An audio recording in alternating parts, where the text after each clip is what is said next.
Everyone, how are you doing today? Right, today we're going to be doing the Blade Tower, and before we get started though, I am going to give, because I've had a couple of people ask me about the Vault Piety in our guild, excuse me. So this is basically it. Once you get enough celestial coins, you'll get celestial coins for the first and last invocation of each day. So you'll get one ardent coin on the first invocation of the day, but a celestial coin on the first and last of each day. The celestial coins you can only hold up to 14 of them. The ardent coins you can hold up to 500 of them, but they take a long time. They take a long time to save up, and unfortunately the things you spend them on are very expensive.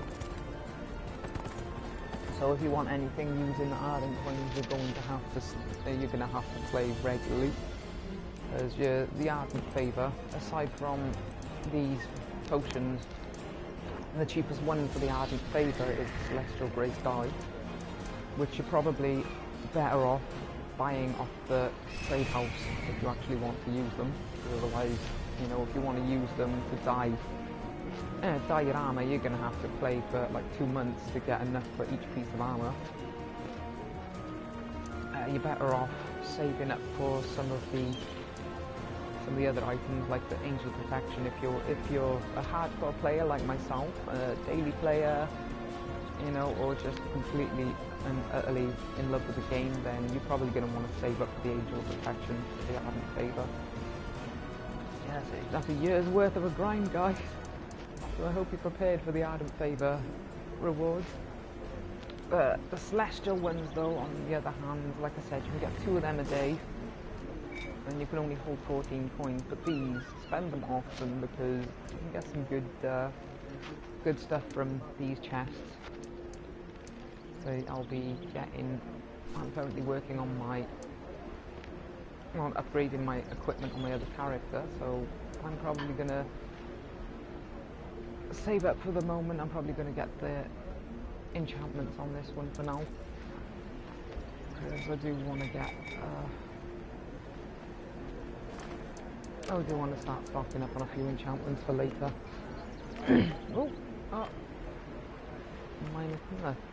So these stones here, these thermaturic stones,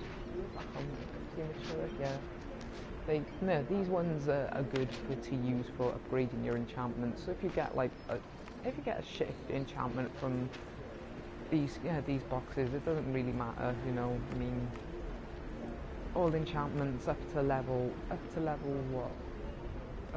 4. If you donate them to your guild coffer, they're only worth 5 gem points. The level 3s and 4s, the level 1s and 2s can't be donated, but the 3s and 4s are worth 5 points, and they're not really worth that much refining points, to be honest. You're better off using these. The thermaturic stones are really good for refining enchantments, and later on when you start unlocking some of the later campaigns like Sharandar is a really good place to farm, because every single mission you do there drops these, at least the green quality of these stones. So it's a good place to farm if you're planning on upgrading your own enchantments.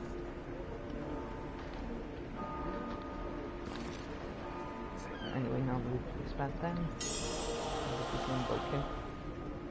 right then, before we get started, I'm going to put some professions on, because these are going to be needed. If you're wondering why I'm doing tailoring, it's only because I've got another character, and I've already got platesmithing up to 25 on that character. I'm doing platesmithing just for the simple case of making the gambesons for this character. I'm doing tailoring because I haven't actually started tailoring on my other character yet. I've only done platesmithing, weaponsmithing, alchemy, and I'm working on jewel crafting and mailsmithing, so I'm just doing a few that I haven't actually done on the other one. Right, but like I said, you can make some, like I've said before, you can make some good money off your professions, so it's recommended you keep on top of them. And if you're part of a level 10 guild, I mean, I'll go into it in more detail in a later video when we start getting to that point, but if you're in a level 10 guild and you've gotten your professions up to 25, you'll be able to start working on mastercrafting. Mastercrafting is well, it's unreliable if you don't upgrade your profession assets. You know, it is very unreliable. Ah, shit. I just realised that I'm actually going to play now and I haven't actually picked up the quest. Oh. I don't know. But yeah, I mean, like I said, I'll go into it in more detail in later videos, but at this point in time, we'll just go through the campaign. I'll give you a brief description on some of the stuff, and then later on, go into more depth. Protector's Enclave needs your help. Trouble broken heart, there we go, troubled times. You've more than proven yourself to me, so I feel I can trust you with a delicate matter. One of my men, Joseph Linklater, has been absent the last few days. I fear it's his wife, Dorothy. She's spell-scarred, touched by the spell plague. I'm afraid she's getting worse. I want you to look in on them at their house near the Driftwood Tavern. Do whatever you can to help. I can't ignore the Protector's law, but you are free to do what's right. Say hello to everyone, say hello! Oh, don't give me looks of war. Cheeky sod. See, I have a very stubborn, demanding and domineering parrot behind me who is giving me looks of war because I'm asking him to say hello. Isn't that right, Cookie Crumpet? So you don't like talking on demand, you like talking when you want to talk, don't you, baby?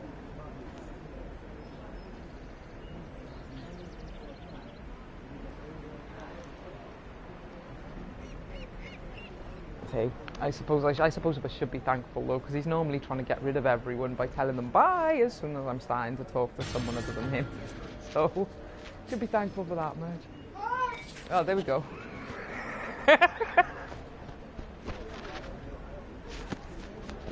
I kind of walked into that one, didn't I, Cook? I walked into that one, didn't I, Crumpy? That's right. Yeah, I'm ready. Hello, Sam. Oh, you're woken up your main nap, have you, baby?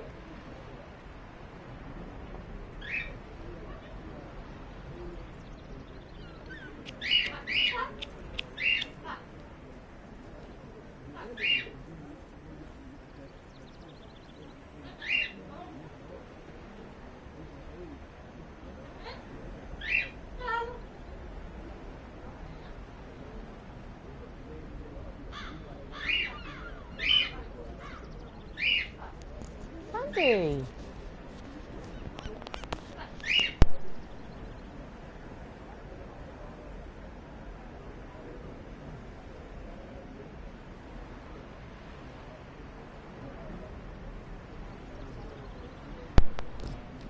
Right then.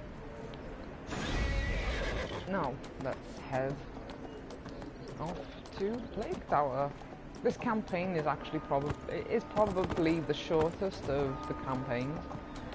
It's not actually that long. Where am I going? Oh yeah, the Linklater residence is down here. It is actually not very long at all.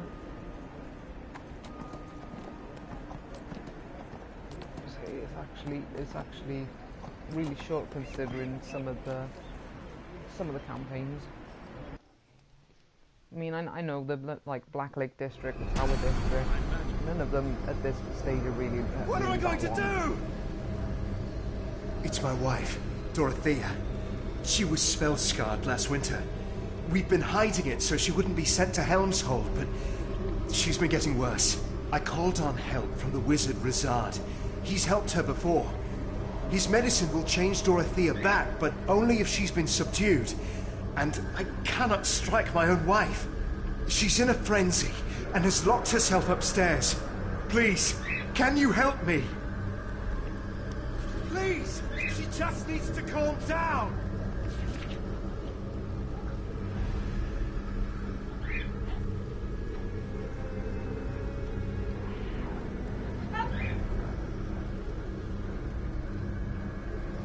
Please be careful!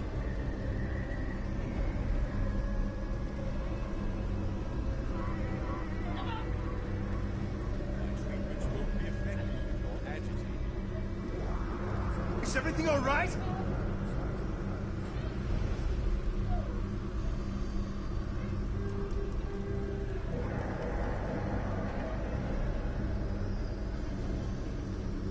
We came through the cataclysm, but this...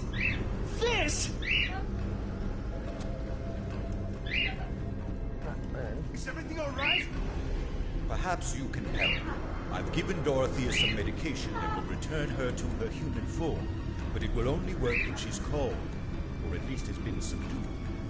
Unfortunately, Joseph could never raise a hand against his dear wife, and in her current state, I fear subduing her might prove difficult, even for one of your skill.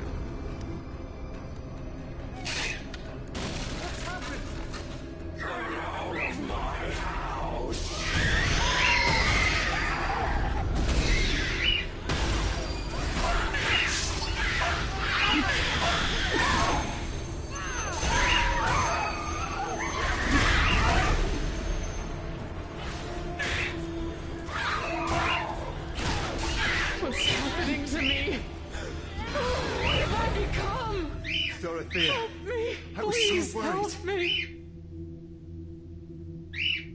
Sandy! Right, give me a second, guys. I've got to go and calm him down. I told you I wouldn't leave you, and I meant it.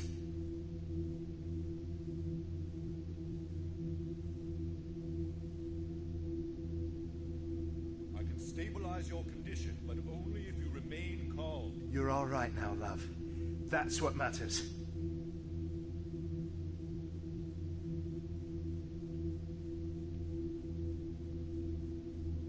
I told you I wouldn't leave you, and I meant it.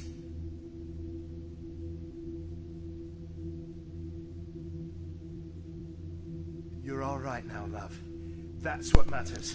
Right, sorry about that. See, seagulls tend to drive Sandy up the wall a little bit. Dorothea's condition is worse than I thought. The Protector's cruel law would exile her to Helmshold. Don't start again, Sand, or are you going in your cage? Hospice in the Tower of Solace. I can treat her. Unfortunately, we cannot move her in the open in this state. But I know of hidden paths through the sewers that lead most of the way.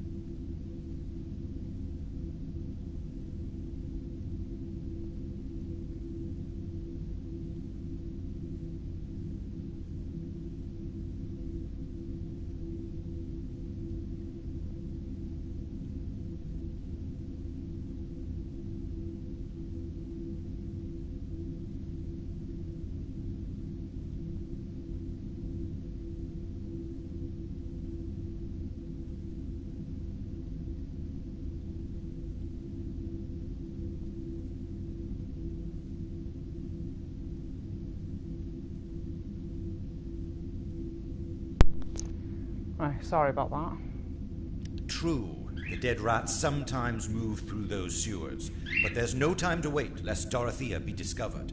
You'll have to be her guardian. I'll give you some of my elixir. Should Dorothea become afraid, give her a dose before she begins to transform. If she changes fully, I fear you'll have to subdue her once more. It's best that Joseph does not see his beloved wife in such a state. I'll have him wait for you on the other side. I told you I wouldn't leave you, and I meant it. If you've got a... If you've got the arcane skill or an arcane You kit, always one by wanted there. to redecorate this room. Right. Truly, this is an unfortunate. So I'm going to have to catch me a bird and put him in his cage if he carries on being naughty. You were having a nap up until I started this video, so don't start now, or you're going in your cage. You're all right.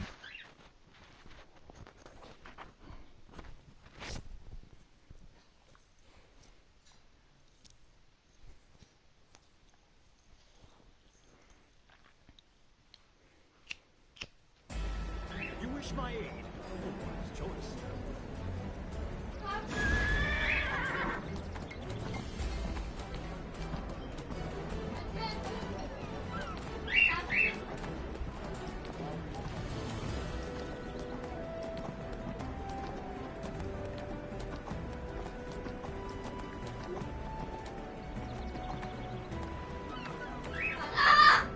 Oh my goodness, don't you start either, Cookie!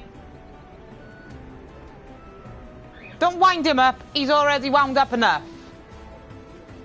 Not having the pair of you winding each other up today.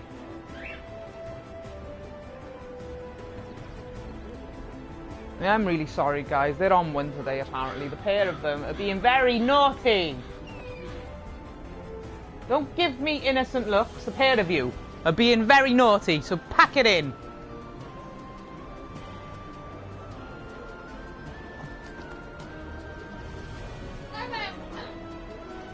Give me back chat, you cheeky sod.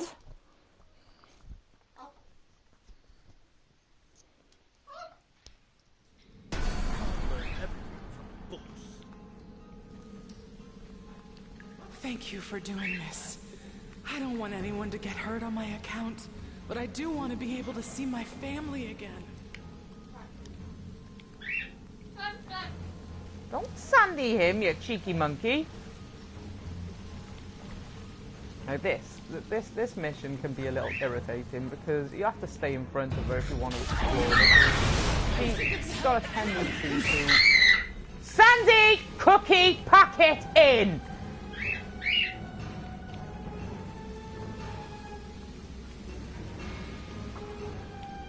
Because if you don't stay in front of her, she's got a tendency to walk on ahead. I feel much better. She's got a tendency to start walking on a blooming head, and she'll just walk into a load of enemies. So you're gonna have to, if you want to explore, you have to stay in front of her. See, so she'll just keep walking. Right, that's it. After I've done this mission, so I'm gonna mute my mic until I need to say something because they're driving me up the wall.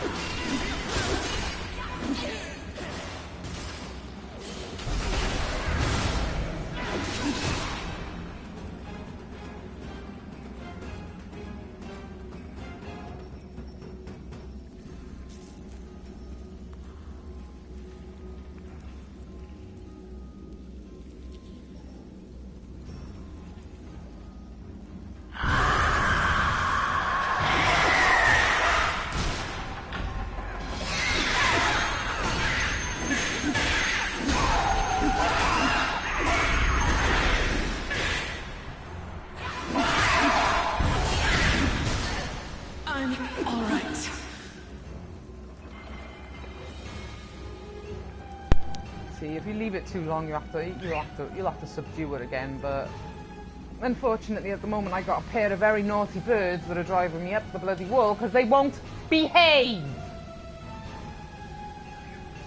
Don't give me sweet and innocent chirps. As soon as I finish this blooming video now, as soon as this mission is finished, you are going back in your cage and you're getting covered over because I've had enough.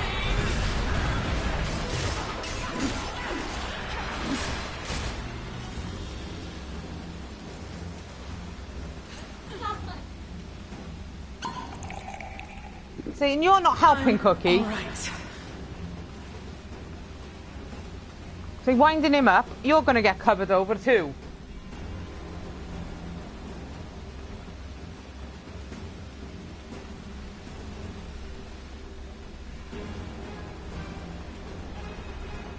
They're being very naughty today. Up until I started this video, Sandy was having a nap. He was quite happily sleeping, and now, well, as soon as I started this video, he's woken up and decided, oh, no, I'm going to be naughty. So he's going straight back in his cage in a minute. As soon as we get through this sewer, I will have to sort him out.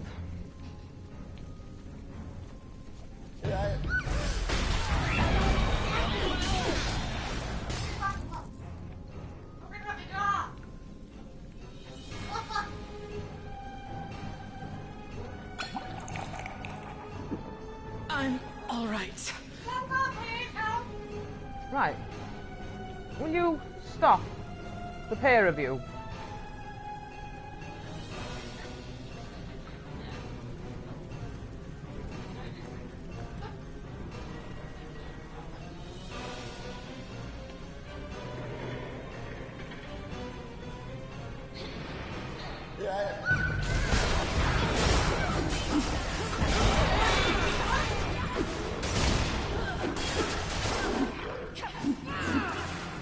Don't worry too much about that Slayer achievement for the Lathanthropes. You can finish that off. I mean, later on when you reach Velos.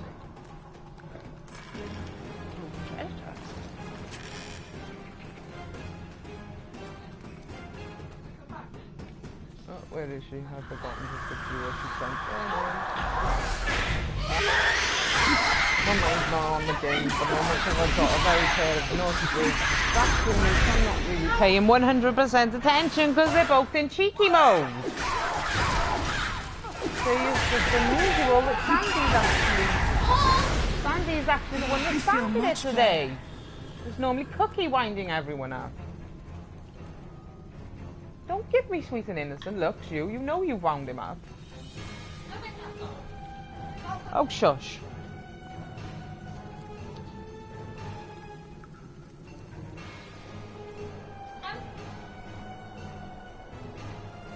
Don't give me looks. Don't give me looks of judgment, mister. Should we kill you in front of your little wife, Joseph?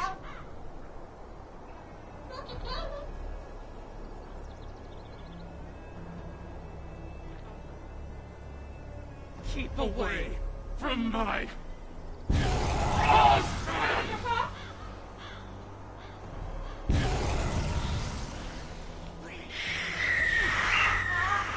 That's definitely pretty a whole nother level.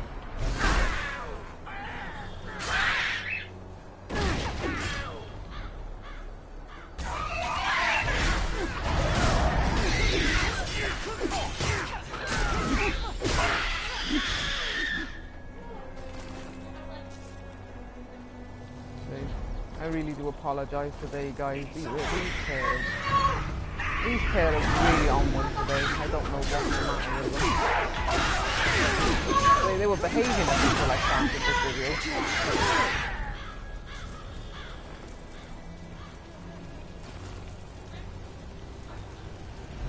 Those bandits picked the wrong time to get their revenge. Thank you for dealing with them, but there are more up ahead, and I don't think we'll be able to move Dorothea. The tower is nearby. We must get Rizard and bring him back swiftly. It's Dorothea's only chance.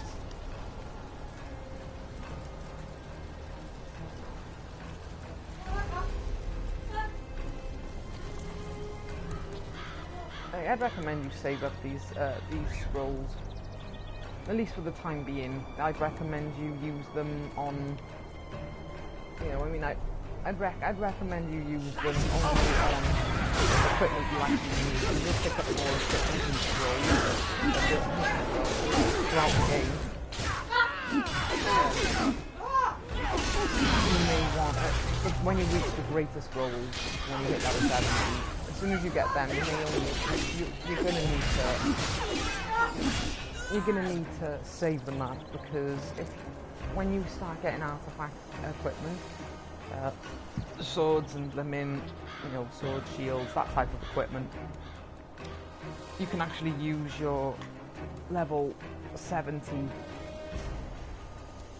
You can actually use your level 70 equipment to refine them. So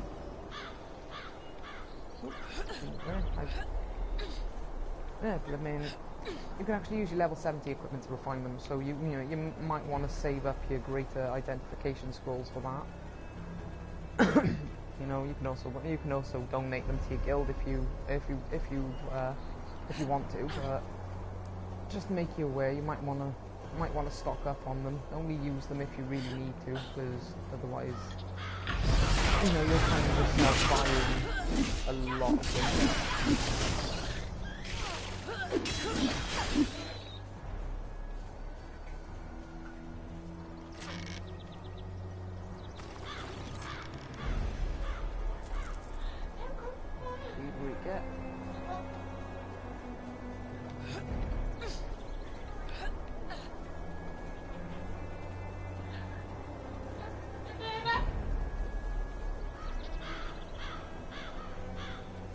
I heard fighting Boulogne feared the worst. I only hope poor Dorothea is undamaged. Let us go to her at once.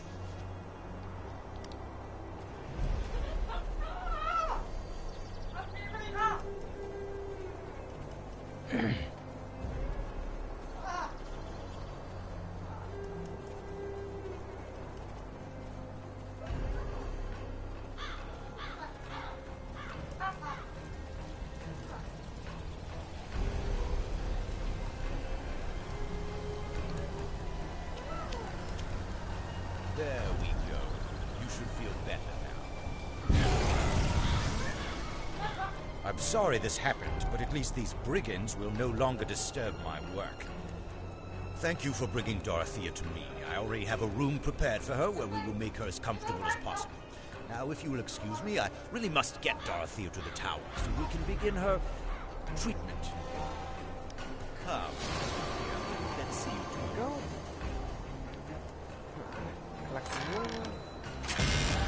Like I said, this one is probably one of the shorter of the campaigns. It doesn't actually take that long.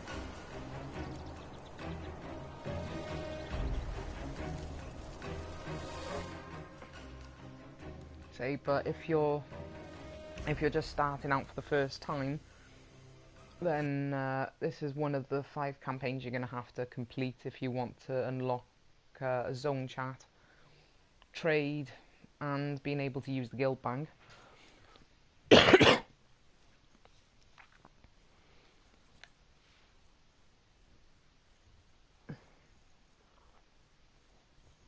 On the plus side, though, I mean, the 5 campaigns that you have to complete, 4 of them, well, 3 of the 5, should I say, they're not really that long. I mean, even Neverwinter really isn't that long, because you don't actually have to complete the Tyranny of Dragons side of it to unlock the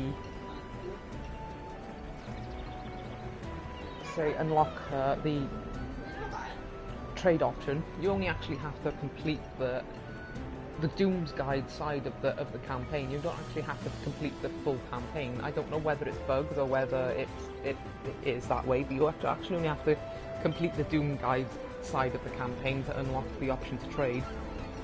The Tyranny of Dragons side of it, it's more like a prologue.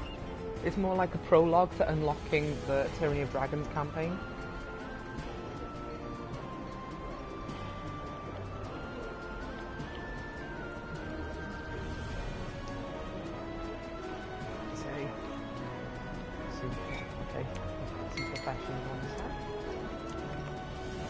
We've got to go and talk to our beloved Sergeant Knox. I think we're going to start making some shit if we can. We'll start leveling up the platesmith a bit quicker.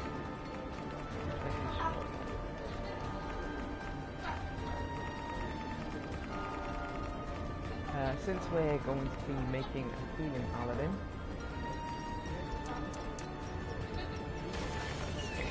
defense deflection.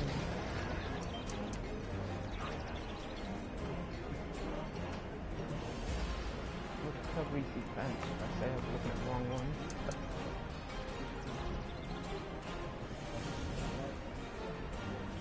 I've got the level 15 one. It's the trousers, I forgot about that's the trousers I have to make. I got steady plate cancer. covering the defense. With the Charles I need to make.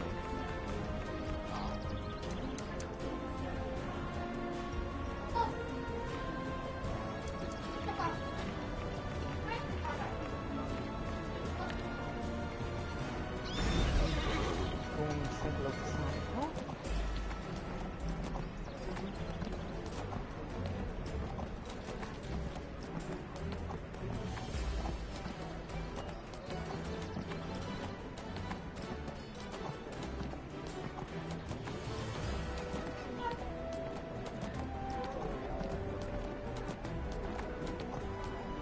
Hello, Sergeant. Protector's Enclave needs your help. I feared it was something like this. I'm glad Dorothy is getting helped. Something about all this just feels wrong. We're going to follow up on this Razad character.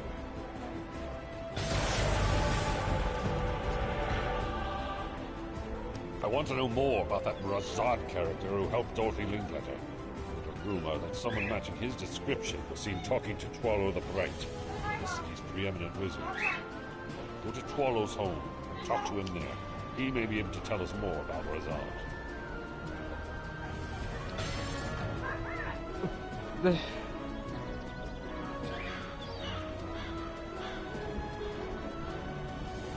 you in just in one of those moods today? Are you paired just in one of those moods where you just want to pick a fight? You want to pick an argument, do you? You want to pick an argument, a lot of you. Mischief mode today, is it? Right then. We've leveled up. Oh, there's some points in here. 24.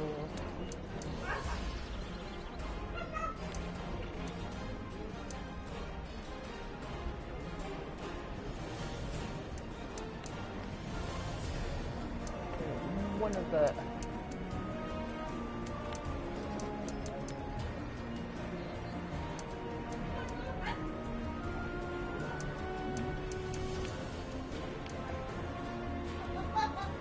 I think we're probably going to put it on Sacred Weapon, to be honest, because yeah, like I said, for a healing paladin, I'm sorry guys, I'm not really 100% with it today.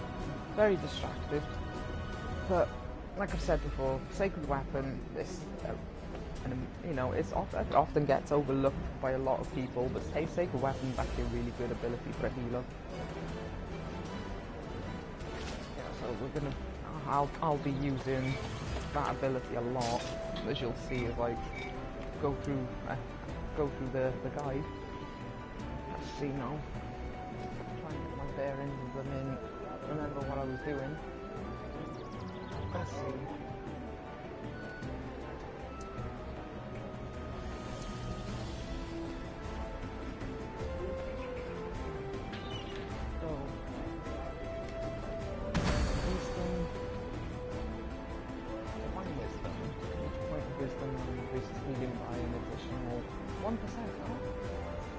Which is awesome. Definitely a good feat if you're using a healing paladin. If you're doing a tank, you're probably going to want to do charisma.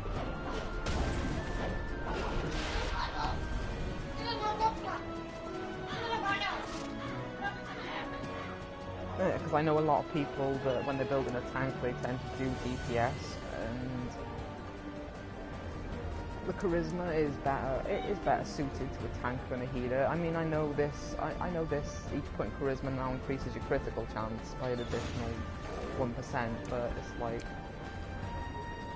I think the reason that they put this, the reason I'm not using it, despite the fact that critical is actually good for a healer, is because we're not really going to be focusing on charisma, and wisdom actually increases your critical anyway. See, critical chance 5% wisdom, so there's no real need to put that into anything into charisma, because charisma is really only benefits a tank. It benefits a tank more than a healer. The wisdom benefits the healer more than the tank. you know, because you're not going to want to be under control effects as a healer. The same critical chance increases your healing, you know, and the bonus healing as well. So wisdom is definitely the secondary stat best suited for a healer. Charisma, on the other hand, is better suited for a tank because, you know, the combat advantage damage, you know, the tank's going to want to be in the center of it. It's going to, you know, the tank is going to want to be the first one into the battle to be able to draw all the enemy's attention. You know, companion stats boost. You know, if you're using a augment companion especially, which a lot of people that build tanks do, because it helps augment their defense so that they can actually focus with their like with the enchantment slots, so they can focus on increasing other stats by using their enchantment slots. They tend to use augment companions, especially for defense, to, you know, to help, you know, help buff out their character's defense to tank better. You know, some do it the opposite way round, where they use their gear to increase their defense and then augment their attack power. It's your choice how you choose to go about it, but charisma is definitely the stat that's better suited for a tank. You know, the action point gain and stamina regeneration especially, because you're going to be using Sanctuary quite a lot as a tank, because Sanctuary increases your defensive capabilities as well as healing. Now, even though Sanctuary is good either way, as a healer, you're going to be more DPS than tank, because,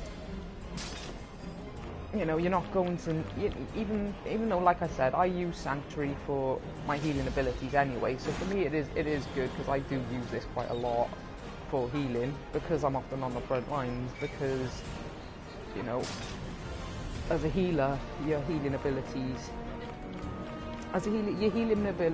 rely on your power and critical. So building a healer, you know, you're more DPS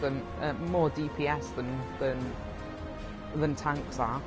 I mean, I know what some people, when they're building a tank, they do try to turn it into a DPS character.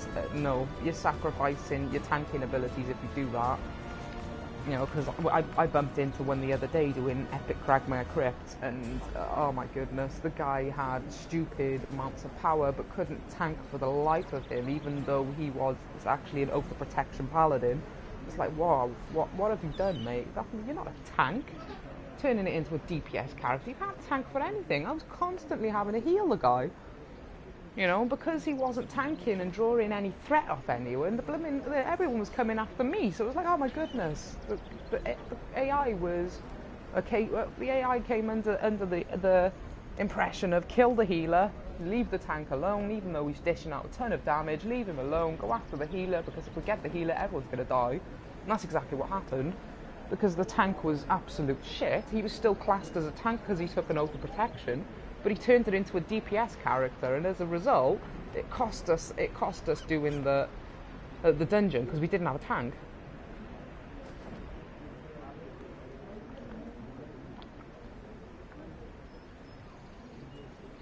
You know, so defense. You know, defense is definitely, you know, definitely what you want to focus on if you're going to be building a tank. But power and critical, even though it's good to have a tank that can still dish out a little bit of damage, you know, your healing paladin is going to be more DPS than a tank, because of, like I said, healing relies on power and critical, whereas a tank is going to need to pump everything into defense. So trying to increase your attack power as a tank is pointless. If you want to dish out damage, you're better off making a healer.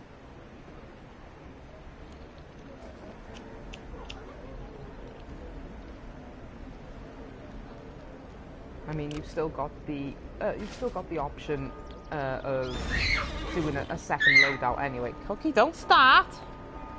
Don't start again, mister.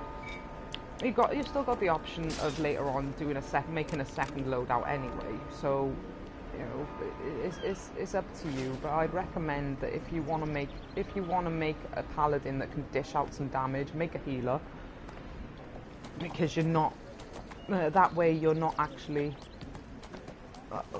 Good point as well. While I think about it, there's actually a promo on at the moment. I've already claimed it on my other character, but there's an item available in the promo section that you can claim at the moment. So be sure to come and visit this guy.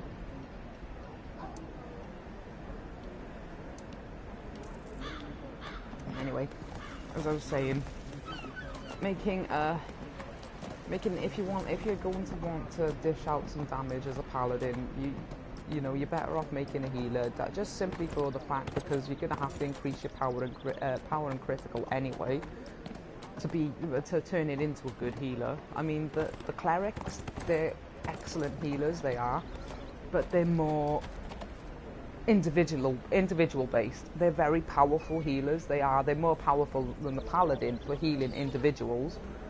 But for healing groups, you're better off making a paladin healer rather than a cleric, because the cleric's group heals are more regeneration based than actual healing based. If you want instant heals with a cleric, it's individual healings. The group healing is recovery over time with a cleric. With a paladin, it's, you know, it is a lot better, although it has its regeneration based abilities like the fountain daily. It is actually a lot better for healing groups, because the bond of virtue that it has increases the where is it powers, here you go. Bond of virtue is it'll be down here, there, that's where it'll be, Paragon power. It'll be down there. That'll be the healing font. Like I said, that's the daily power that will regenerate anyone's health who stood in the area. I always use that in the dragonflight. But the bond of virtue, this will increase the radius of your heals. So if you're on the front lines, like I said, you know, you will be more DPS as a healer than you will a tank. So if you're on the front lines healing, the bond of virtue is amazing, because it will increase the radius of your heals to 60 foot. So you can even heal people like the long range DPS characters, like the Hunter Ranger. You'll be able to keep them healed as well by using this ability to increase the radius of your healing. So the Paladin is an excellent healer. It is an excellent healer for healing groups. If it's group healing you're after, you know, then you're probably better off building a Paladin rather than the Cleric. I mean, don't get me wrong, the Cleric is an excellent character. Me personally, it doesn't suit my playstyle. I just can't get to grips with the battle controls of the Cleric. I really don't like it. I will make a Cleric eventually on the PlayStation. I made one on the Xbox and I really didn't like it at all. But I'll make one eventually, because I will want to get the sigil for completing the Vault of 9. But the Cleric, if I'm going to be making a healer, I'd rather be a Paladin. But Clerics are amazing buffers. I mean, the Paladin can buff with its auras, don't get me wrong. It has the occasional buff. But for buffing, you want a Cleric on your side. But if you're going to be a buffing Cleric, then you're probably also going to be a DPS character.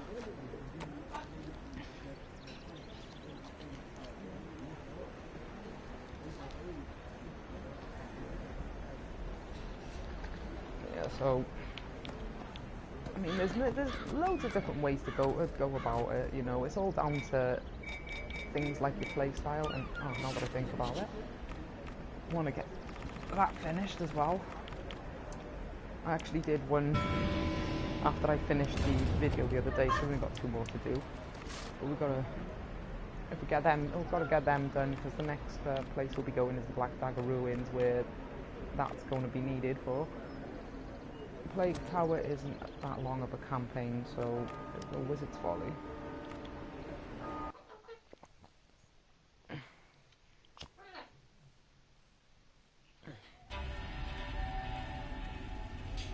I mean, you'll see for yourselves as we progress through the campaign. You'll see what I mean about if you want a Paladin to see more DPS and be able to dish out some damage, you'll probably want to make a healer. Probably going to want to make a healer, because healing abilities, like I said, rely on power and critical, which is what most people who make DPS characters focus on. The only thing you're going to want to do if you want to make your Paladin dish out some damage, you're going to increase its armor penetration, because armor penetration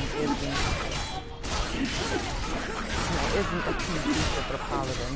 With most of the DPS characters, like except the Rogue, armor penetration comes naturally on their equipment.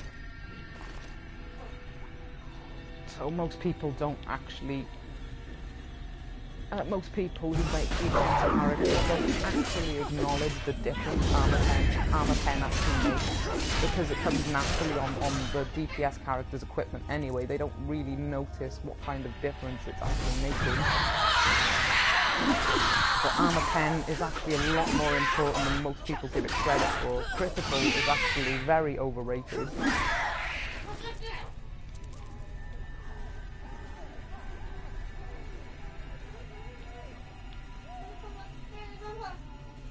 Because a lot of people will swear by critical strike, but don't listen to these people, because they're actually they're not actually they're not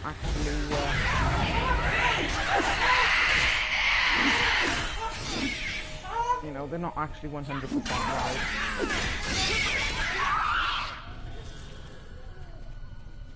Because even though critical, I mean, I'll give you an example later on. I say once we start getting some equipment with enchantment slots, I'll give you an example of why I'm saying that armor pen is actually underrated and critical is overrated.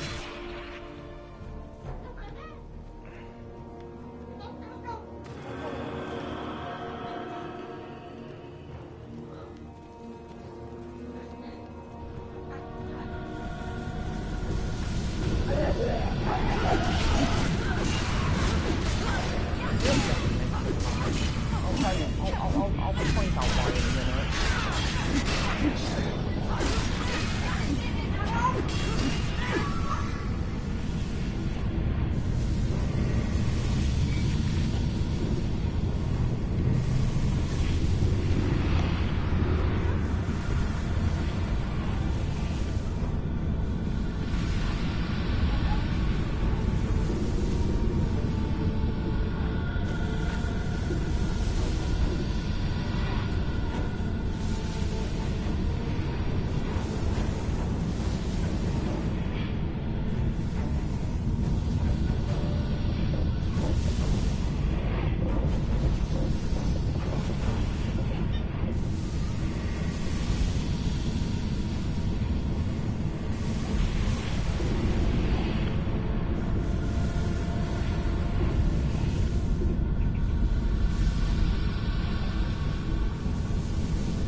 For sending help.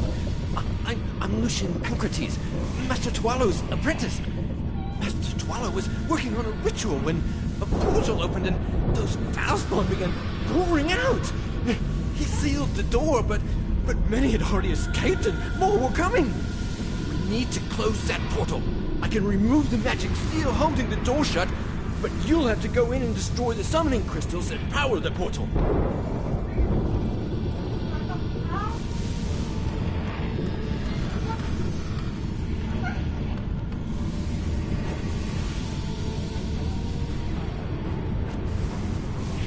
This is the part now that makes me laugh. I'll talk about what makes me laugh about this.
Swallow the Bright.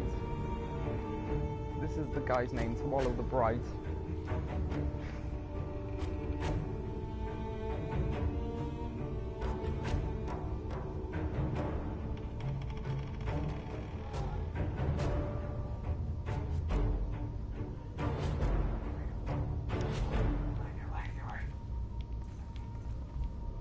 So take note of there's a treasure chest by there if you want to grab it. Swallow the Bright. Take that into account now. You did it! You closed the portal! Alas, it was too late for Master Tuolo. But how could this have happened? Let me see the ritual book. Strange. The ritual in this book is wrong somehow. It's supposed to grant insight into the spell plague, but instead, it opens a portal into the nightmarish far realm. We're all lucky to be alive. Master Tuolo was lent this book by his friend Rizard just this afternoon. This must have been some horrible mistake, mustn't it? This guy is an apprentice. This guy is an apprentice, but as he's pointing out, Master Tuolo and Tuolo the Bright at that, and yeah, the apprentice could clock on to the fact that this ritual was wrong somehow, as he put it, and yet the master who's actually teaching this guy didn't actually realize that there was something wrong with the ritual before he actually opened the portal. Say, which one's the master and which one's the apprentice again? I'm confused.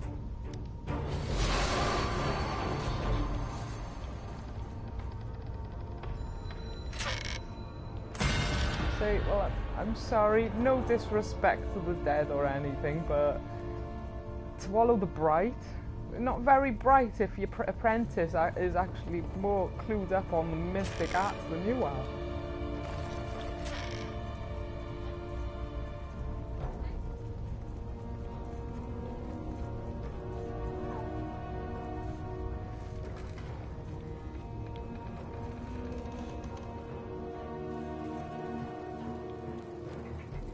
I mean, you'd think that he would have noticed that there was something wrong with the ritual in that book before he actually opened the portal. If he was the master wizard he's being made out to be, he would have known that there was something wrong with it and taken precautions. You would have thought that it would have been the apprentice in that room, not the master.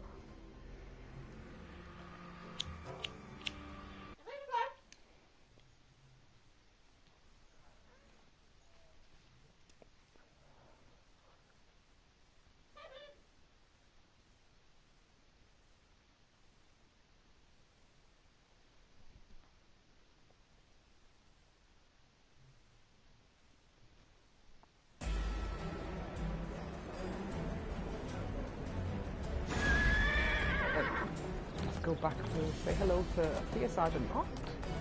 Bless him. I like Sergeant Ox. I love fighting alongside him because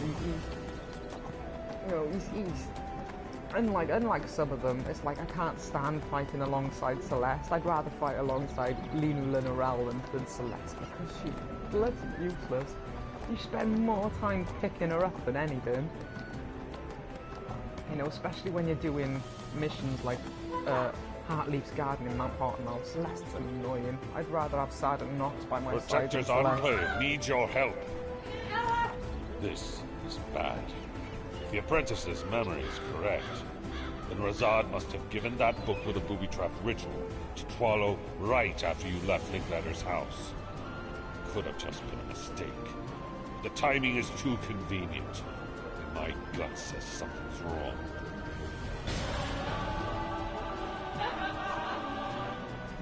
Oh, excuse me. Ah! Glad you came by. Oh, no, wrong one. Before I signed on with Lord Neverwinter, I did a bit of adventuring myself. There was nothing like the thrill of destroying a dire threat at the bottom of a dark dungeon and claiming some nice loot. But if you want some real dungeon delving advice, you should speak to Armario Clavis down in the marketplace. You wouldn't know to look at him, but Armario was a legendary dungeon explorer in his day. After he retired, he became a master locksmith. His specialty is crafting keys capable of unlocking magically sealed dungeon chests. Maybe you should have a talk with him before you find yourself exploring a dungeon. This one isn't part of the spell plate, but I'm gonna do it just spell burst one if you want to do, but this one you're gonna want to do as soon as it unlocks, because this quest actually unlocks the option for getting daily dungeon keys. You get a free dungeon key each day once you've done this quest. And all it is just basically going speaking to this guy over here.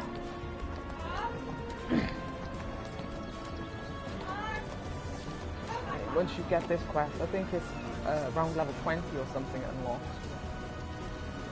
You just speak to this guy. Dungeon chests hold the most marvelous things, but you will need a key. So, it's advice on dungeons you're after. Well, a dungeon represents a true challenge, one that will test the mettle of a full party of adventurers. Undertaking a dungeon delve requires a significant investment of time and effort, but you'll find the rewards are substantial as well. Dungeon loot is frequently locked away in magically sealed chests, but you don't have to worry about that, as long as you have one of my special keys. And to prove it, I'm willing to offer you one of my keys every day free of charge. If you wish to receive a complimentary key, just come and see me. And if you want advice on dungeon delving, I'm happy to provide that for free too. Now that's complete every single day. You'll be able to claim a free daily dungeon key. You can buy more off him or from the Wondrous Bazaar. Standard dungeon chest and the epic dungeon chest. The epic ones you can actually get free every day if you buy excuse me.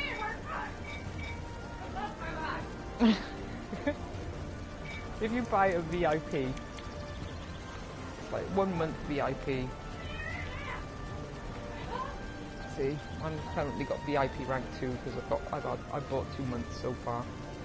I'll be upgrading to level 3 in a couple of in a few days.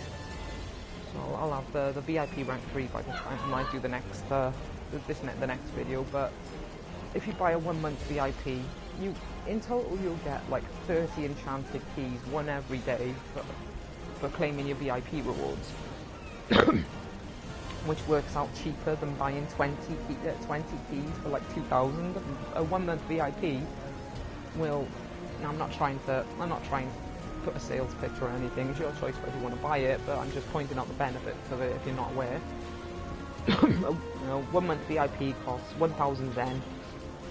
You can transfer it, change your astral diamonds into Zen or buy Zen using real money. Your choice. But I do recommend getting the VIP because you'll get a total of 30 enchanted keys from a 1 month VIP. You know, granted you'll get one every day, Whereas if you buy them outright, you'll get 20 all in one go, but it'll cost like 2,500 then. You know, but you also get these epic dungeon keys, and the amount you get of epic dungeon keys and identification scrolls each day. And these, the enchanted keys, as it says, per account, so you can only claim it once. But the identification scrolls and epic dungeon keys you can claim for every character that you've made. So if you get the VIP and start a new character, you know, you can stock up on a ton of epic dungeon keys. A ton of epic dungeon keys, I mean, ready for when you hit level 70 and start unlocking the epic dungeons, and then you can just, once you get your item level high enough to survive them, you can farm them like crazy without having to buy tons of them off this guy. And plus, the VIP benefits also give you an experience boost, so you gain, you know, you gain, see, 10% bonus experience, 15% bonus astral diamonds. You know, I've got the level 2 VIP, so I can teleport to the Moonstone Mass. Bonus campaign experience. You know, so it's a lot of benefits to it. And so the later stages ones, it's like, I can't remember, but is it rank 12, I think?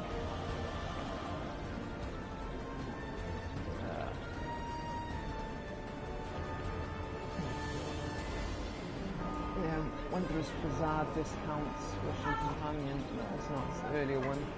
Rank 9, Russian Companion training, reduce Wondrous Bazaar chests. Ah, there we go. Rank 8, that's the one I'm aiming for, because no auction house posting fees. You've got to get 8 months of VIP to get up to rank 8, but getting up to rank 8, you no longer have to spend astral diamonds just to post on the trade house. So that I will be working towards. And in between that, to rank 7, you also get some of the salvage ammo. So I'll be working on getting up to the 8-month VIP just for not having the posting fees alone, because that'll save a lot of money, because I make a lot off the astral diamond exchange. Right. You know, I'm always making stuff for my professions and then posting it on the trade house, should I say? So that'll definitely come in handy.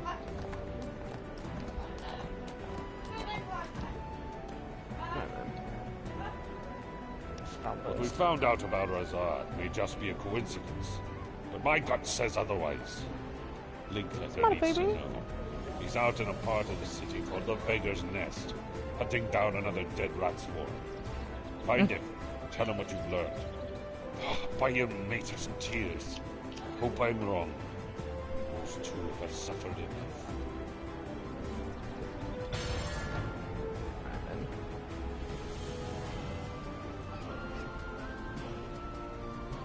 So, artifact one. The artifact one, that one is for getting your first artifact. It unlocks at level 20, but I'm not doing that one. I think I've mentioned this in the last video. I won't be doing that one until we do Black Dagger Ruins next week, because that one is, we'll only have to go back to Black Dagger Ruins anyway, so we'll do it all in one go.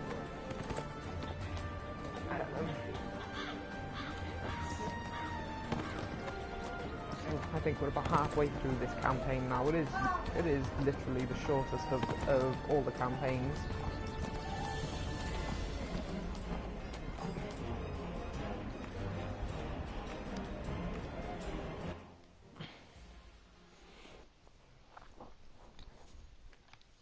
So I think that it's only about four or five missions left. If the book that killed Tualo did come from Razard, then we'll have to get to the truth of this and get Dorothea away from Razard. We may be in luck, though. We're close to the Tower of Solace, and I saw Razard in the courtyard nearby. Let's go confront him.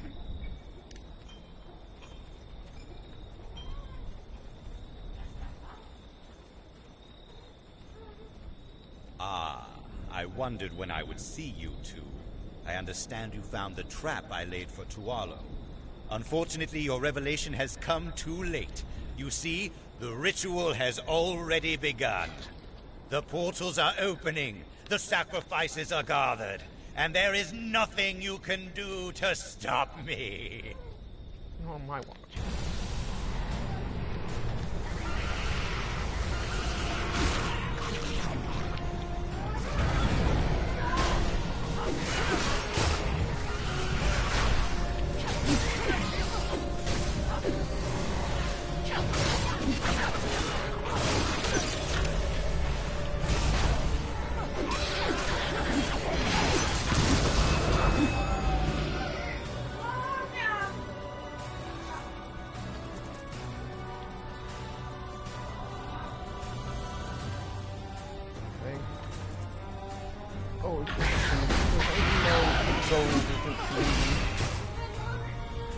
Isn't really going to help with anything more than nature prefer.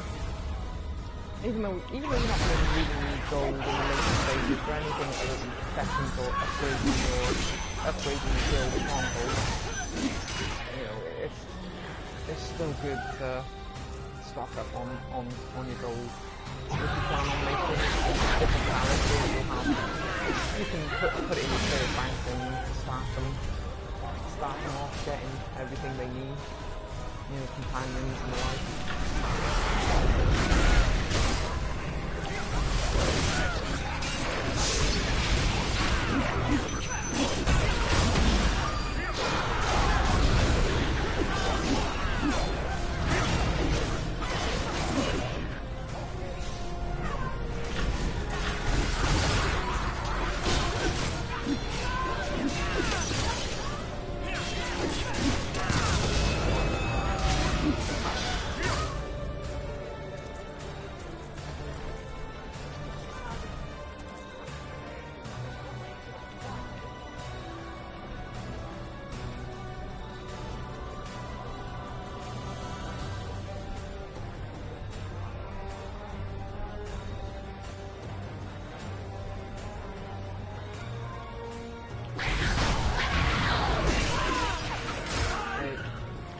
Loads of different kits around.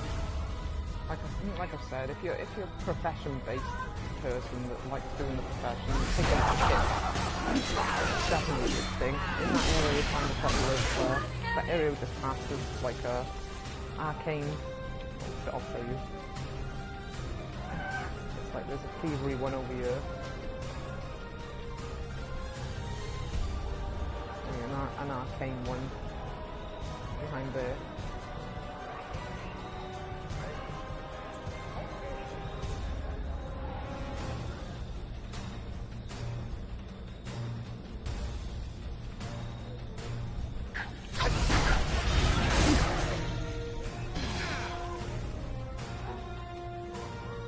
Engineering one there.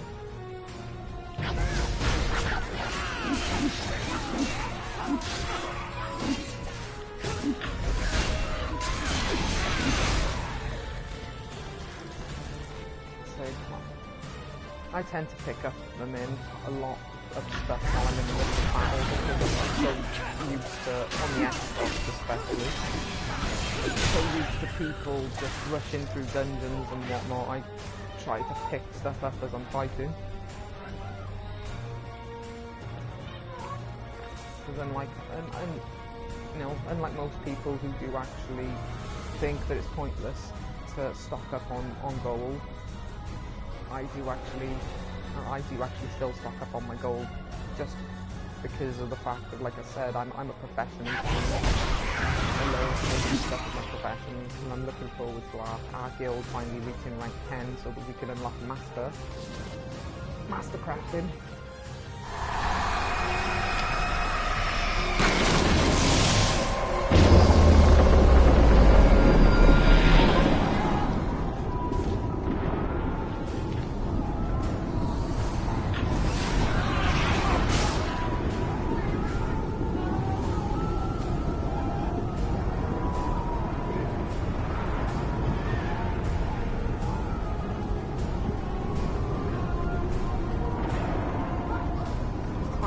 This, I There's times like this I wish I had some blooming Paladin. Now I know a lot of people have thrown on their heads, maybe, you know, there's better weapons, why bother getting blooming, why bother getting the elemental blooming weapons and blah blah blah. It's like, oh,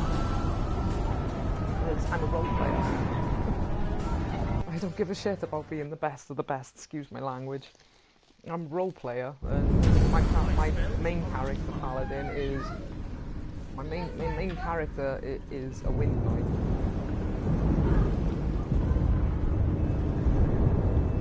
I'm an air paladin. That's what my main character is. This one, I think I might make it a fire one. Equip it with the fire. Equip it with the fire, sword and shield, and then save up my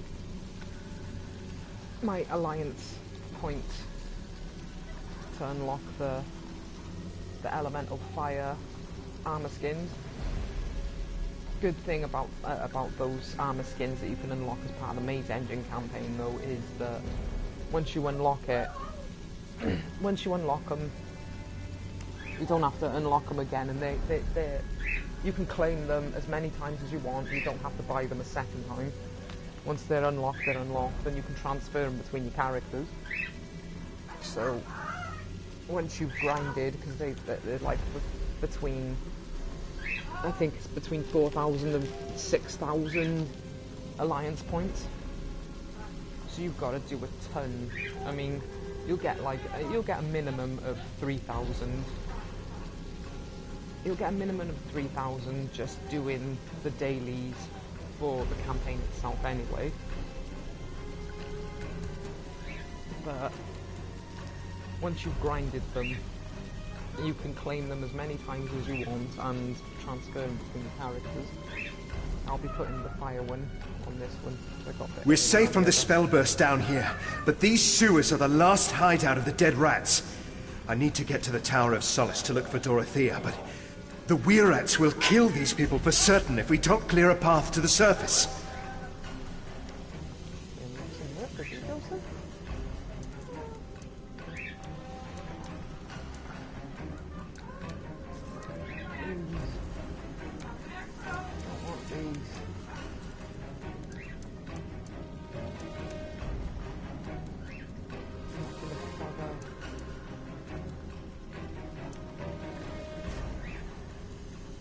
I've forgotten to donate to the guild.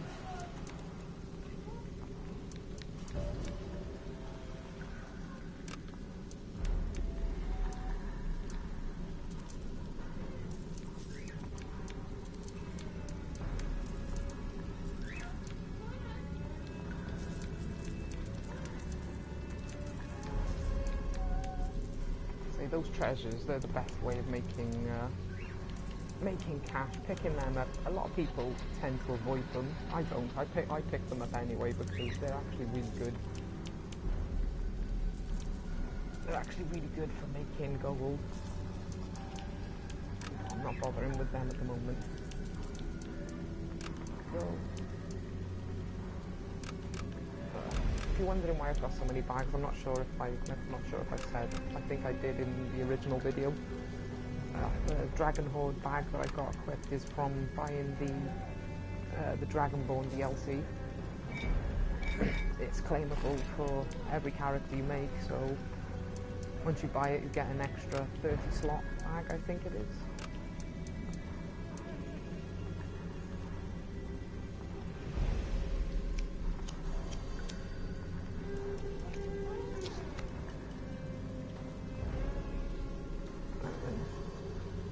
Ow, ow, ow.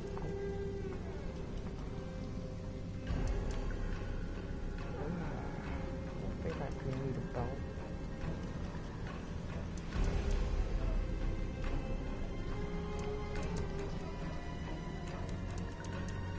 I mean, using your identification scrolls, it is good because, I mean, you can make more money by selling them if you identify them, but you don't want to waste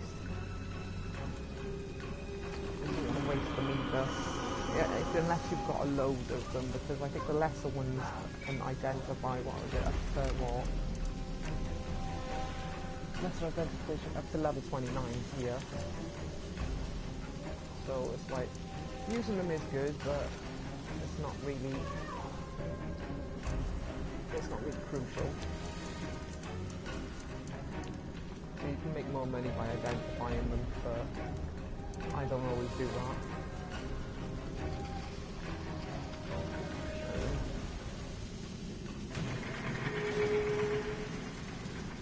Well, I don't think they sell, do they? No. Injury kits. Maybe potions. Yep, let's go. Oh.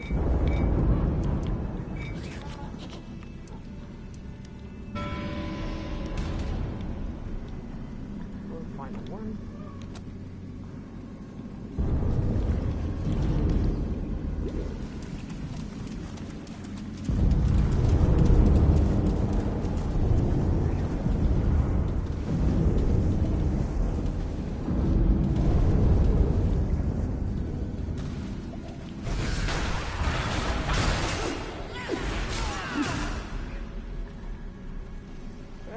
Wonder though what that shaking is when you're in this area, because when you get to the tower itself there's no shaking or anything like that, and there's no monsters, no blooming spell plague monsters running around that are big enough to make a mini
From what I've heard, I haven't tried the new DLC to the game yet, but from what I've heard, you can actually farm bonding stones from the new DLC, which is awesome.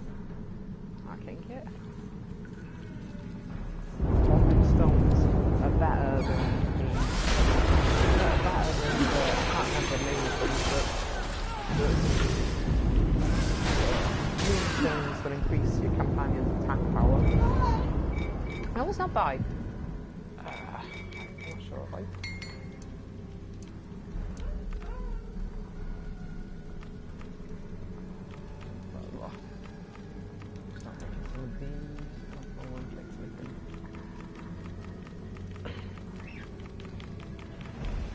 The bonding stones are actually better, like I was saying, because you can actually.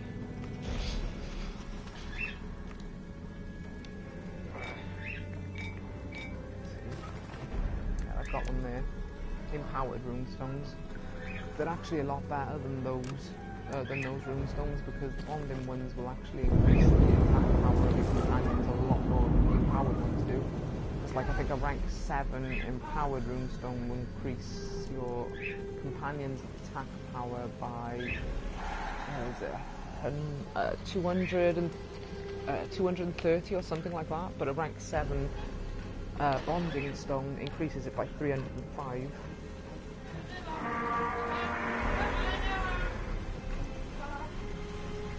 And not only that,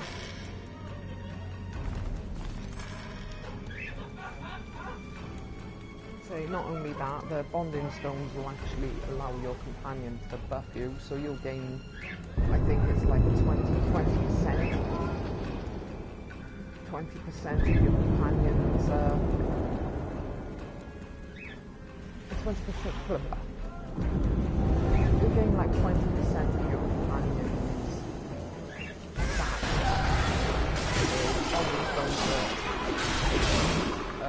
Pretty awesome to use for your companions rather than the empowered ones. It'll give you a buff as well as increasing your companion's attack power.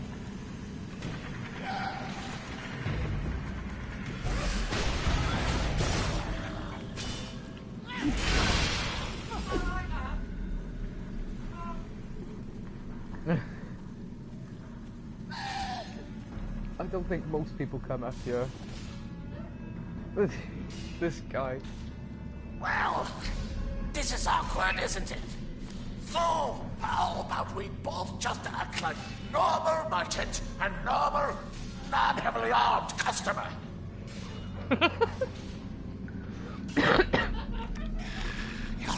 I'm Tuber Un, merchant for the Dead Rats. And while I am a Weirrat, I will remind you that I'm an easily intimidated Weirrat who has no personal problem with you whatsoever. Honestly, I saw what you did to the guards down below. I don't have a problem with you or Sammy or anybody, and I'm a well-known coward. So, no one will blame me for dealing with you, and we can both profit. It's what I call a Tuber Un special. Is there anything else I can help you with that, It doesn't involve my violent death.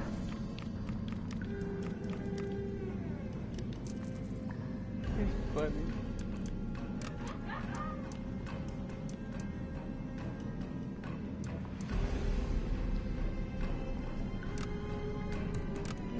I need to sell it in, but I keep getting them a while.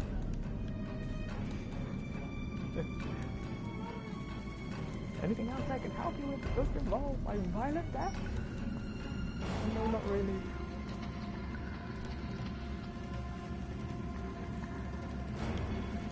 There's a dungeon meaning skill kit needed for this one. It opens that. Says a second. Yeah.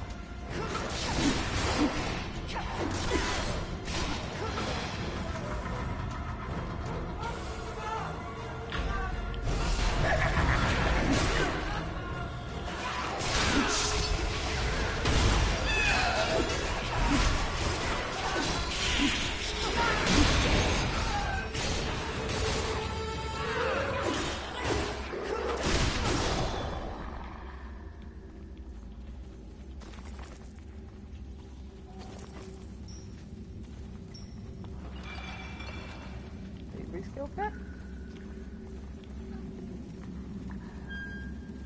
Oh, this bit makes me laugh. I see daylight ahead. Follow me. I see daylight ahead. Where exactly? You've got to go round the corner. Through this blooming room. This long ass hallway. And there's no daylight in this room, but he sees daylight ahead. Oh, look, there's the daylight. How the fuck did he manage to see it all the way back there? We got these people out, but Rizard's spellburst must have killed hundreds, including my poor Dorothea. I won't let him get away with this. I'm going to call in my favorites with Sergeant Knox. We're going to storm whatever is left of the Tower of Solace, and I'm going to kill Rizard for what he's done.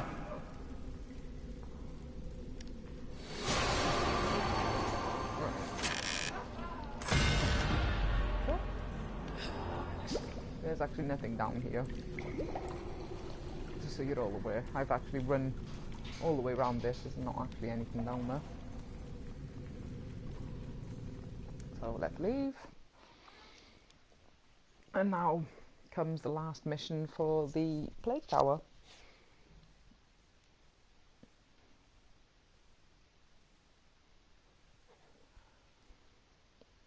See, like I said, this one is actually probably one of the shortest.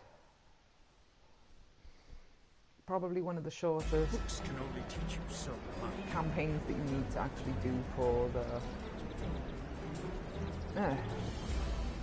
for your very first playthrough to unlock the trade system.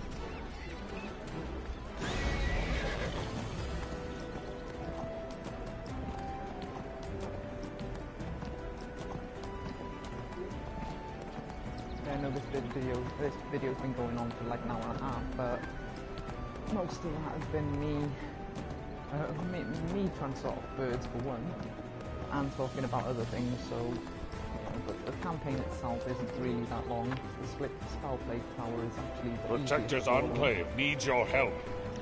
So the spell burst from here. Torn Protectors. Should have seen this coming. I'd say you're lucky to be alive. You've got a real talent for surviving against the odds. That should come in handy when we go after Razad.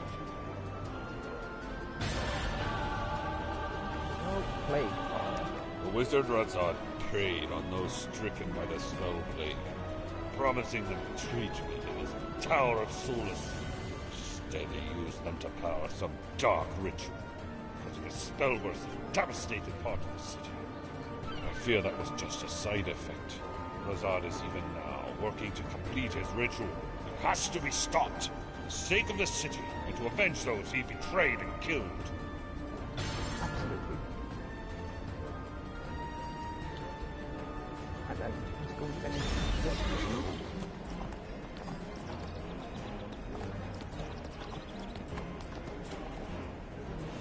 That's a good point. Fuse. You want to keep an eye on these.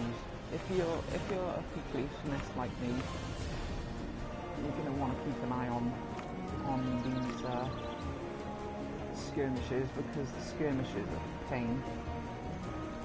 Because if you go, like I've said before, if you go past the level, you won't be able to do them again. They're not level scaling like the dungeons are. I think we'll do this one before we finish off for the day, just to get it out of the way, because we're already near enough level 25 now. I don't want to forget about it. The Illusionist Gambit, I'd also recommend doing that one before you hit level 70, because once you hit level 70, that one will disappear and you'll get the level 70 Master one. So that's the mistake I actually made. I did all of them other than that one on my original character, so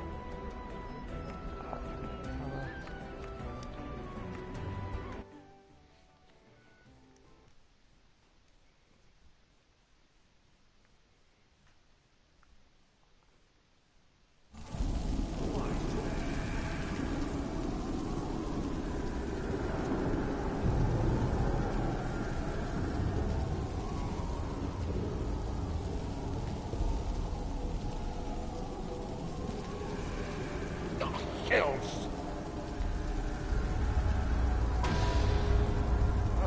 there we go.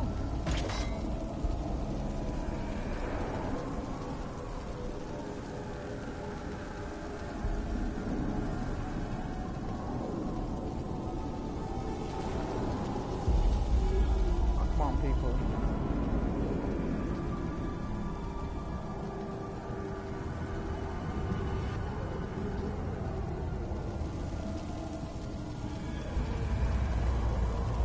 Come on, 10 seconds left for the sap. Please accept. Okay, one more person.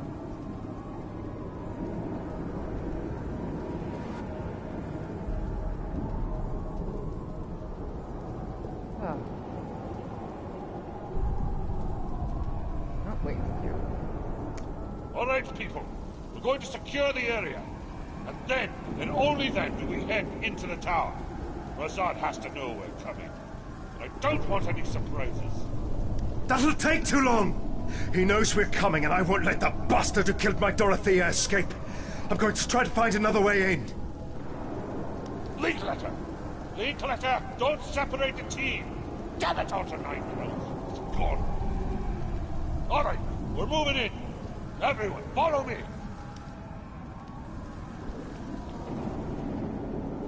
Stay together. Move out.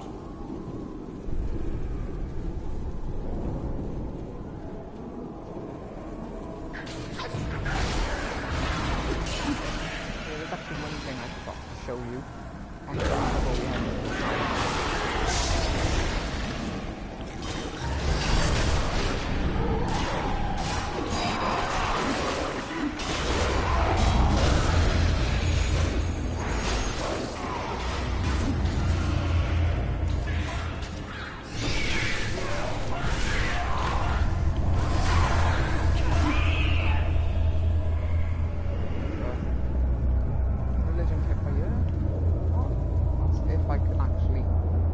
With it, my companion didn't get in the way.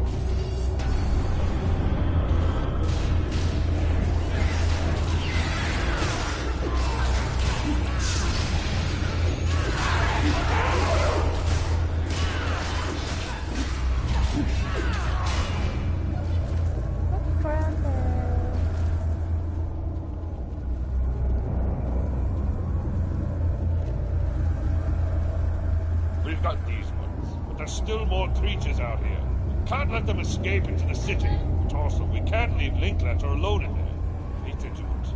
But I want you to head into the tower and find Linklater. We'll join you inside after securing the area. Only then do we go after Razad. Right, before we head in, I'm going to show you what I forgot to show you when we were here earlier. There's actually a treasure chest and whatnot over here. It's normally right by here. There's a load of spiders and bloody everything. I forgot to show it to you. So when you're doing that mission where you bring Dorothea here, there's actually a treasure chest right by here with a load of spiders.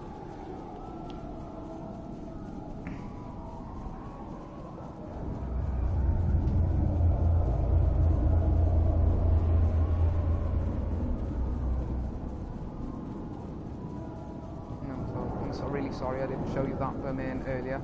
I completely forgot about it until vermin now, so...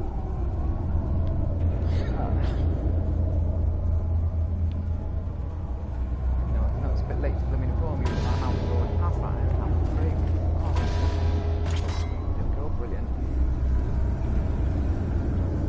Now, over here. Got an arcane kit. Get rid of this and get that treasure chest over there.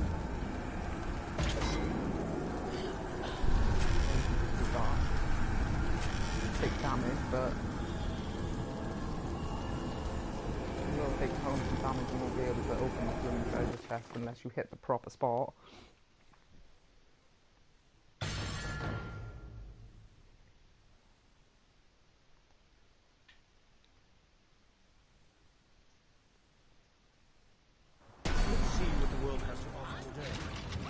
Blackdagger and his cutthroats must not be allowed to attack Neverwinter. Finally, some reinforcements look like they can handle this mess. We have managed to get a siege tower up to the bridge, but I can't get the troops to commit. I need you to storm the keep and kill Captain Blackdagger. Was there something else? On the hill, storm the keep, and slay I'd recommend doing at least 2 skirmishes a day, as well as two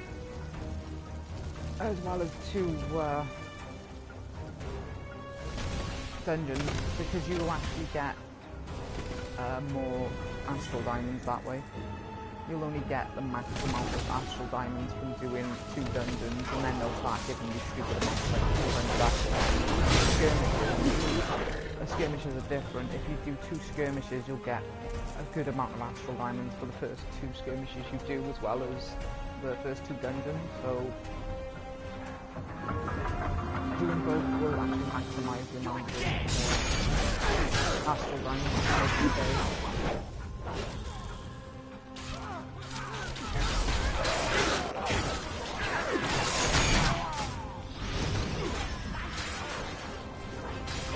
Some of these skirmishes are pretty fun. I mean, it is a pain that they don't scale the skirmishes like they do like they do the...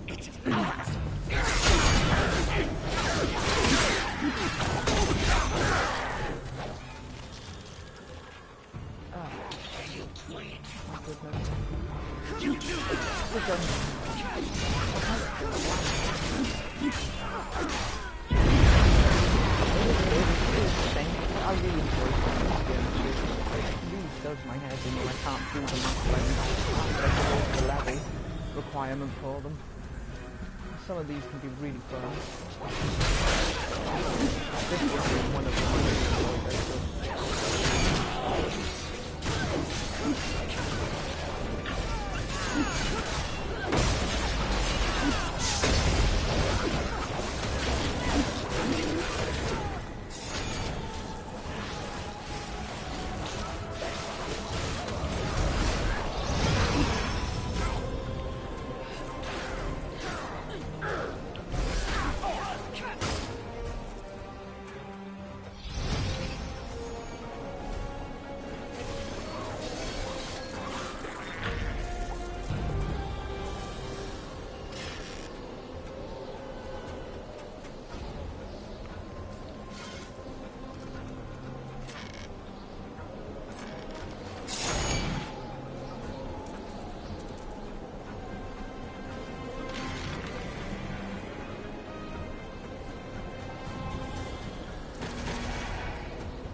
Standing there.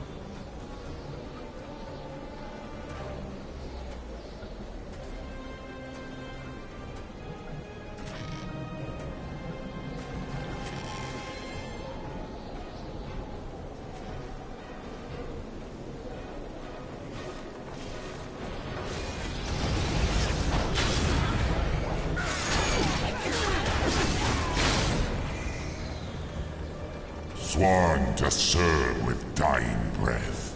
Now serve me once again in death.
And now that's ready for when we go to Black Dagger.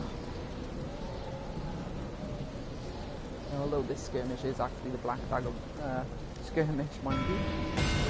They're now ready.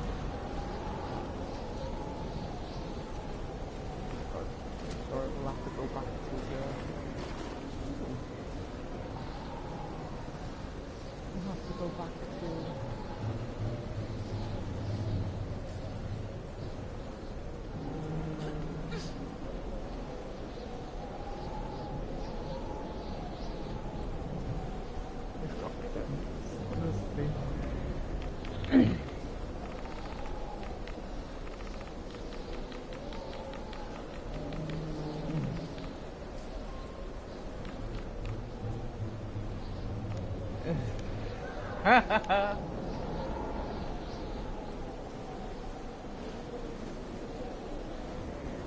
It's awesome.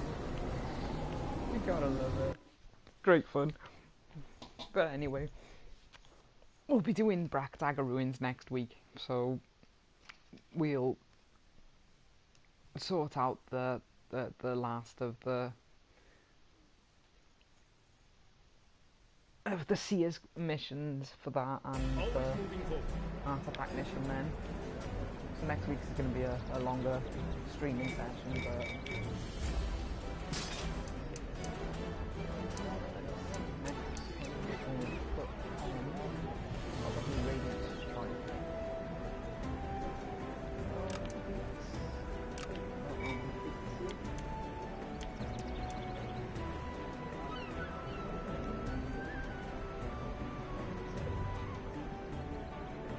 we use Aura Courage quite often, so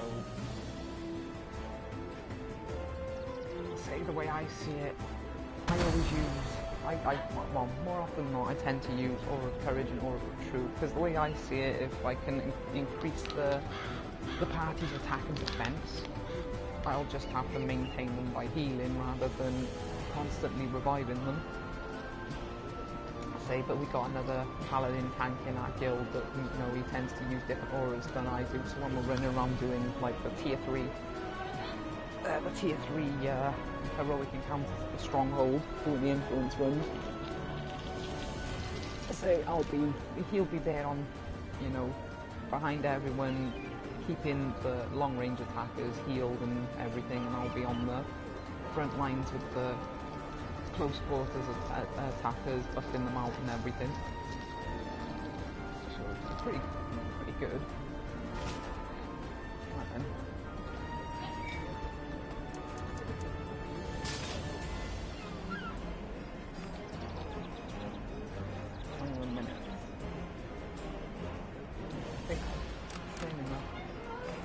Hello. I defend the weak.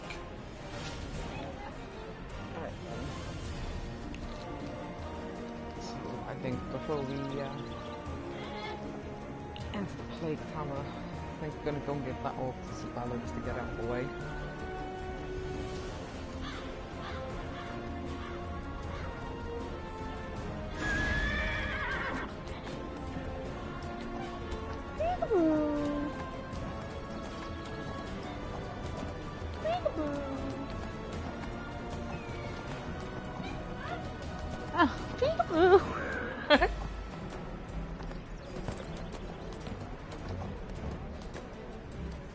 Hello, my crumpy. Are you my crump? Are you my crump, my crumpy crump? You're my crump, are you? You're my crump. You're my crump.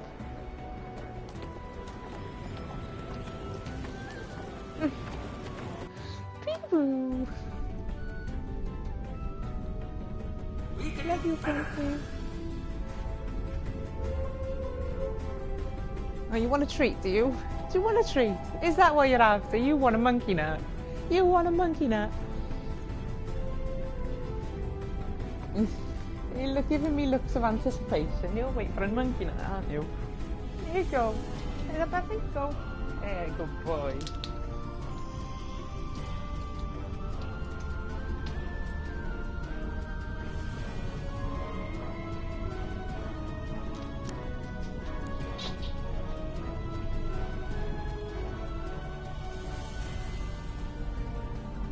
I foresee great things for you. Given the condition of the fragments we were working with, I think this orb turned out rather well. I would never attempt to use this for any sort of divination, but the orb's ability to reveal hidden caches of the benign Order of the Third Eye should work just fine. I will keep the orb safe until I've discovered a likely location for uncovering caches. Go, which will be in Black Dagger Ruins. We'll pick it up ready for later, but now that we have a functioning orb, it should be possible to locate some of the Order's hidden caches. The magic items once stockpiled in them are long gone, but I'm sure there will be documents left behind, and they may contain clues to the location of the Staff of Savras. I'm tempted to tell you the locations of some of the caches, having seen you find them in the future, but I fear foreknowledge may invalidate my visions. I will give you a hint, though. Look near the Black Dagger Ruins.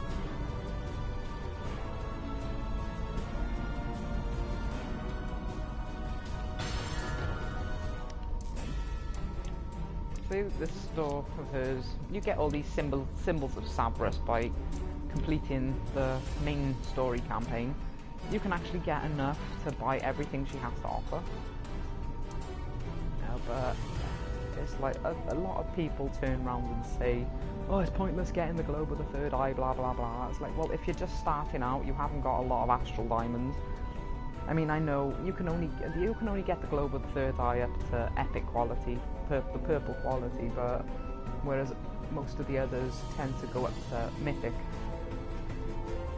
You know, so the others have got like an extra 2 levels you can upgrade them. It doesn't have any real uses other than increasing your stats. But I do recommend getting it because until you get to the later stages and start getting enough astral diamonds to like buy better artifacts, it is still good to use for a status boost. It's pointless getting it until you hit like level 50 anyway, because you can't equip a second one, and it's a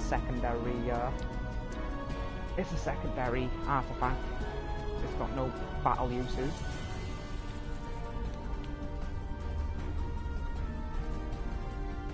Right, okay. I'm not 100% sure what that says. Not actually sure what that says. Got a message off somebody, but I can't actually translate it.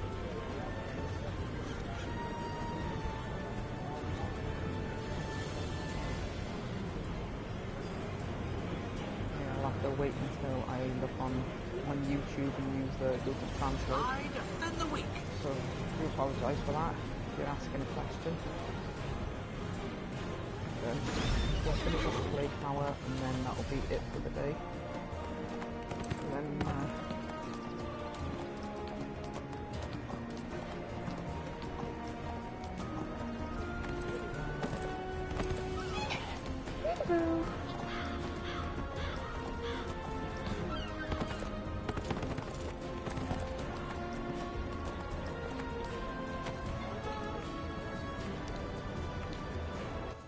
Peekaboo!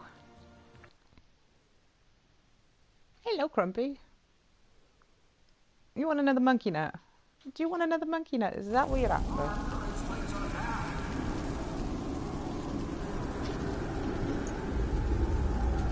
Here you go. Here you go. Thank you.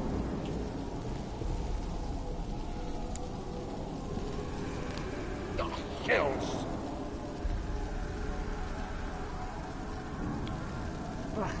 Yeah, I forgot we went into the... Alright, people. We're going to secure the area. And then, and only then, do we head into the tower.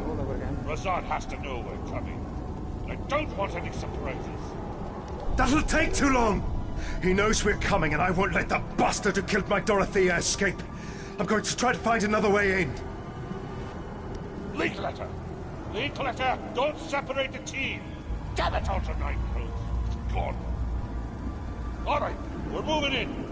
Everyone, follow me. Stay together. Move out.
Creatures out here.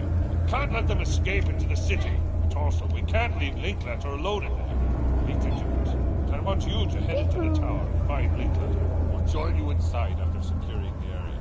Only then will we go after Razad. As I was showing you before we went into that skirmish, treasure chest around here. You need an arcane kit to get rid of the fire, but you can actually get it. Hit the right spot.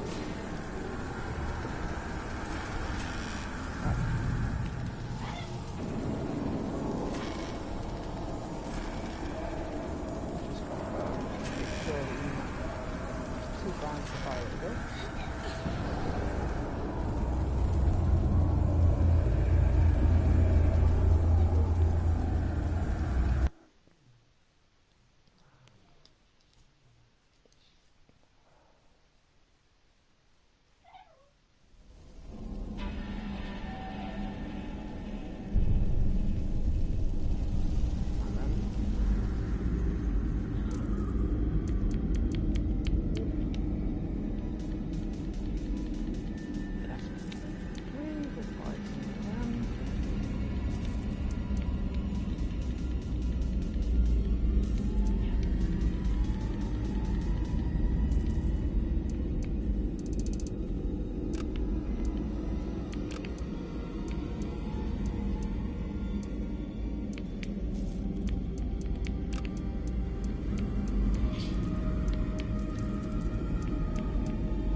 I found Dorothea! She's alive, but trapped! Razad is on his way here, and I can't open these gates! Circle around the other way. There are secret doors I used to get here. Find them, reach us, and we'll leave Razad no way to escape.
You've got to get all of them facing the right way. That's the only one you have to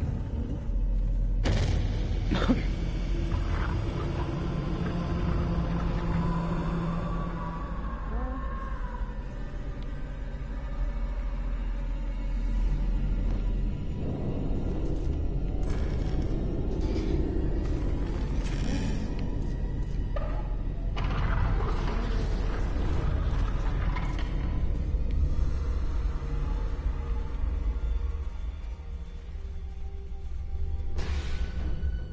Stay back! It was a trap! This isn't a trap, Joseph. It's an experiment! Now, kill your friends while I prepare my own transformation.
that does happen. You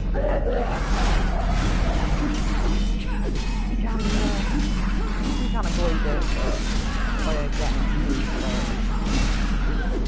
just next to him when that video kicks in. You'll end up coming straight down here. It doesn't really stop you from completing the campaign, not speaking to Dorothea first, but...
That will give him power over the spell plague. No time to get Sergeant Knox. It's up to you. Use the statues. There's another secret path. Now go. I can feel his power over me returning. Go before he makes me attack you again.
Cookie's having his mad half hour before settling down today, so...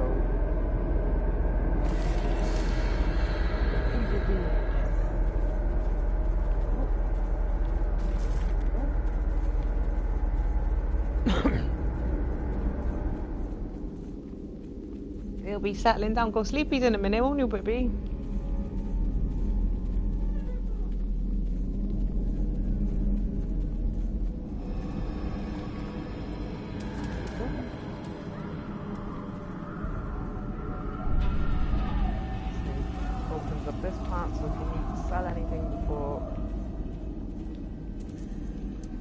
to free up space in your inventory, do it now.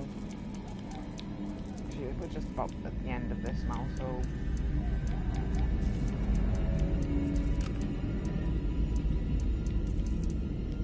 Oh no, don't want to sell my boxes.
It actually nullifies most control effects. There are one or two that it doesn't, but most it does actually make you immune to.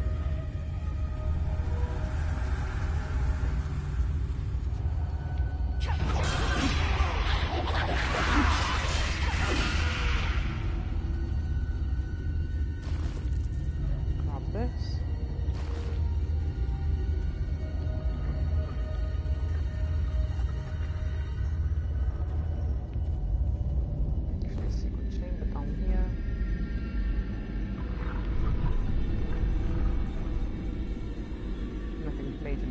Down here, just a bit of loot and whatnot.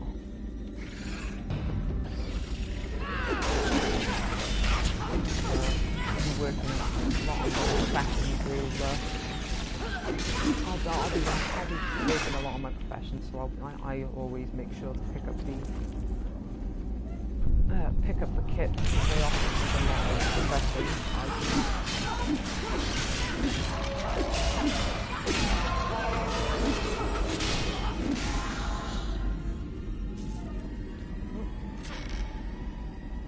Go.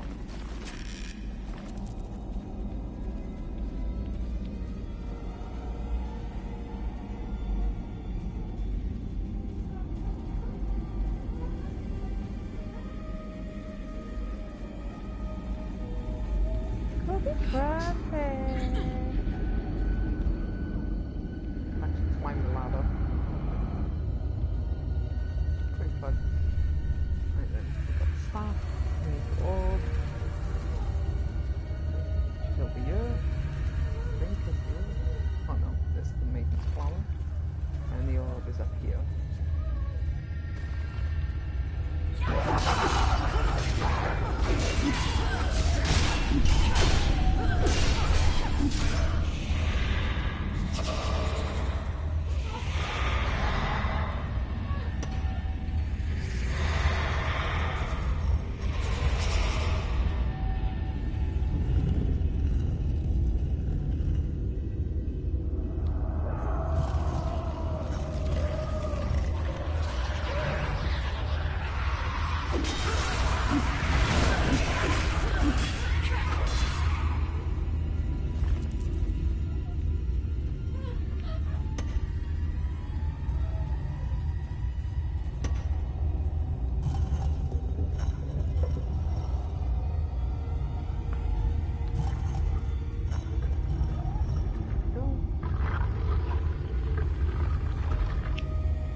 back.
I was supposed to be a god.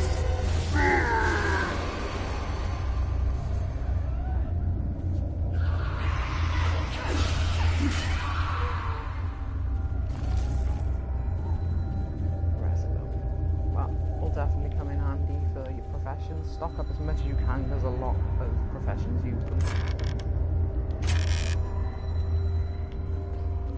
Right, that's the Spark Plague Tower.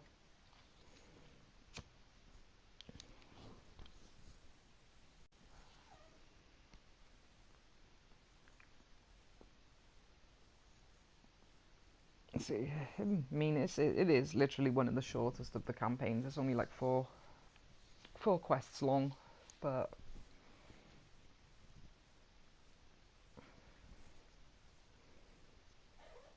you know, like I said, it's one of the 5 that you're gonna need to do if you want to, if you're trying to unlock your trade, you know, the trade option and the zone chat. Protector's Enclave needs your help. You did the right thing in the Plague Tower. I can see now I was too cautious. Just glad you were there and took action, or else Razad would have reached his full power and destroyed the city. Razad is dead, but whoever his masters were, they are still out there plotting. And we never did find any trace of Joseph or Dorothy Linkletter. This was a costly victory, but Neverwinter will survive, thanks to you. And a little bit of insubordination.